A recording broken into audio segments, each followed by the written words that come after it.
नागपुरातील अंबाझरी तलावाबाबत शुक्रवारी उच्च न्यायालयात सुनावणी झाली। या सुनावणी दरम्यान न्यायालयानं नगररचना विभागाच्या मुख्य सचिवांना प्रतिज्ञापत्र सादर करण्यास सांगितलं आहे। क्रेझी कॅसलमधील अडथळे दूर करण्यासाठी सुरू असलेल्या कामांचा आढावा घेऊन या संदर्भात प्रतिज्ञापत्र देण्याच्या सूचना करण्यात आल्या आहेत। अंबाझरी तलावाबाबत उच्च न्यायालयात सातत्यानं सुनावणी सुरू आहे। या प्रकरणी शुक्रवारी पुन्हा सुनावणी झाली। यापूर्वी झालेल्या सुनावणीत विवेकानंद स्मारकाबाबत प्रशासनानं घेतलेल्या भूमिकेबाबत न्यायालयानं नाराजी व्यक्त करत 2 दिवसात निर्णय घेण्याच्या सूचना दिल्या होत्या। यावेळी त्यांनी केंद्रीय जल व ऊर्जा शोध केंद्र यावर अध्ययन करत असल्याचं सांगितलं।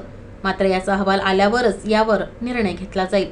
तर हे स्मारक हटवायचं झाल्यास ते कुठे हस्तांतरित केलं जाणार हे देखील ठरवण्यात आलंय।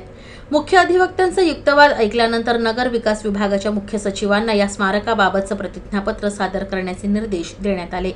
क्रेझी कॅसलमधील पाण्याच्या प्रवाहातील अडथळे दूर करण्यासाठी शासनानं विभागीय आयुक्तांच्या अध्यक्षतेखाली स्थापन केलेल्या समितीला प्रतिज्ञापत्र सादर करण्याचे आदेश देण्यात आले आहेत।